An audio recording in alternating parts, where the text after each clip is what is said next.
Okay, so today I wanted to talk about connection. People need a connection. So, whoever you're going to speak to, wherever you're going to speak, people need a connection or a rapport. Build that relationship in, right? Um, Rather than being a speaker that just throws information, you need to be able to connect with people. Okay, so let me give you the example, all right? You know, I like a bit of examples. So, say for example, I remember I went to this talk. These times used to be really big into go to those motivational courses and conferences and 3-day event here, all these different things. I used to love going to them. I still like them, but I'd watch them on YouTube and get along with some of my own work, right? The greatest speakers are able to connect with your heart, connect into your emotions, and that's what really gives you the stirring, yeah? So I want to tell you, whoever you're going to speak to, whether you're going to go and do a training event, whether you're going to do a webinar, whether you're going to do your video online for cooking, or if you're going to go and ask for an appraisal for more money from your boss, you need to be able to connect with the heart, build that rapport, build a connection or have a relationship, right? So you've got to connect your story to help your listener, whoever it is listening to you, they need to be able to relate to you. No one wants to listen to a machine or someone who's just reading something off the piece of paper. I hate it when I go to talks and like you're reading off the piece of paper.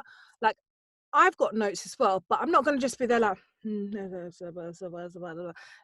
like if you're just going to read off the piece of paper, then just email me, my friend. I'd have stayed at home. Yeah. So I remember I went to this huge motivational conference in London. It was, I don't remember, 2011, a while ago. And had all, you know, the big names were on there. I ain't just name drop to name drop, but the one that really got me, out of all of the big speakers, and this one's a big speaker, of course you're going to know him.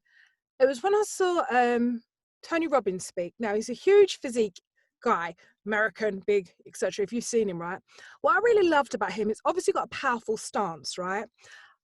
I saw him at a conference, right, and he talked about this really key story, and I remember it, and I've heard it many times on his like YouTube channel. He talked about when he was obviously when he never had no money, yeah.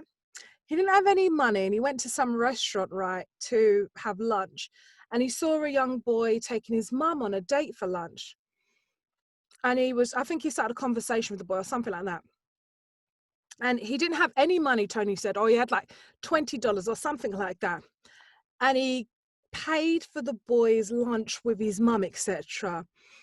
And imagine now he's rolling in, he could go and pay for the whole restaurant. Do you know what I mean? But I always remember this story because it shows you that even though how much money he's making now, he can remember the tough times around him to who he is today and stuff.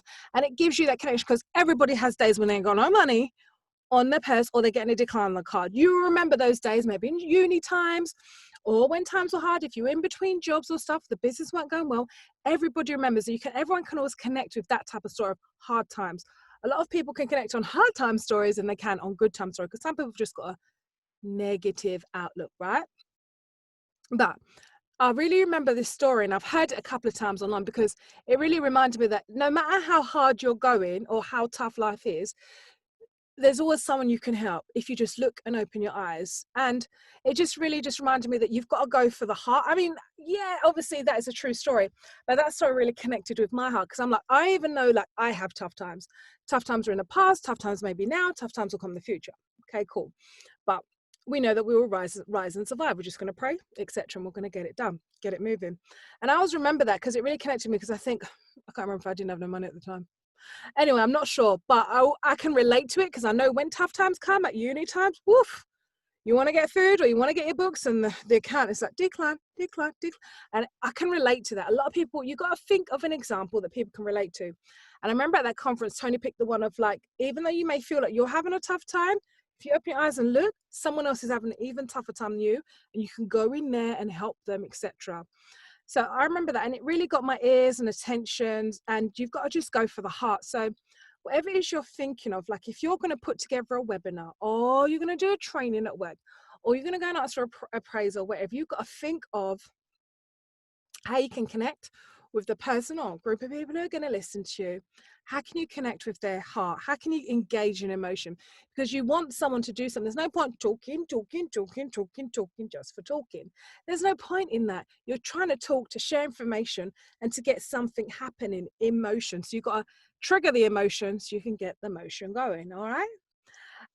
So as I was saying, just forget about if you're going to go to a list of, I don't like people who just talk about lists and numbers and stats and da da da da da da da da da.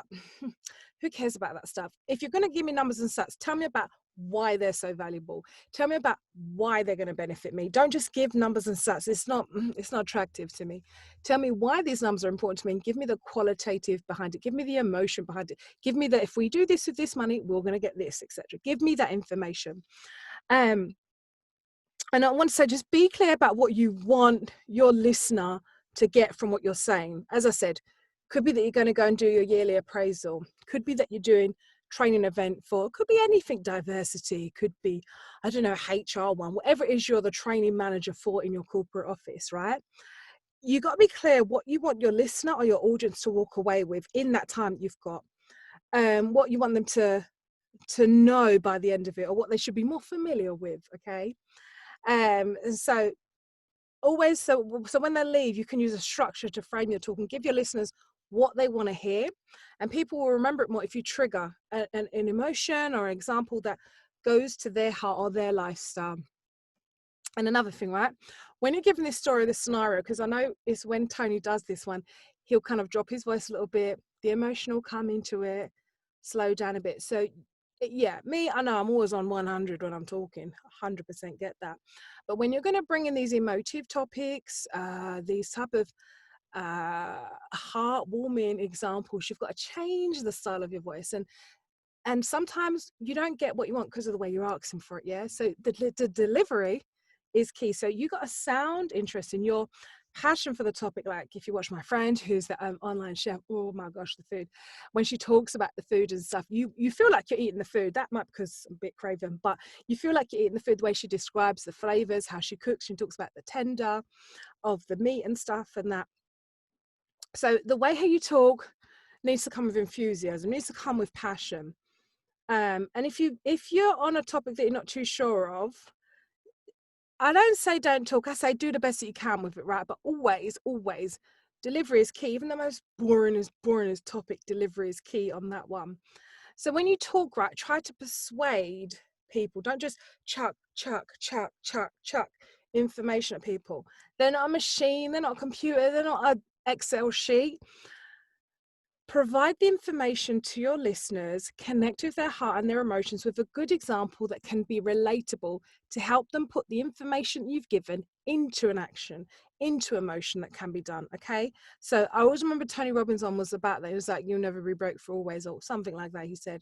And that really connected. And that was time ago, that conference. But always, depend on the topic, right, they're talking about, yeah? Always try and think of an example or scenario that is going to pull on someone's heart or their emotion to put them in action. That's my advice to you on that one. I hope that helps.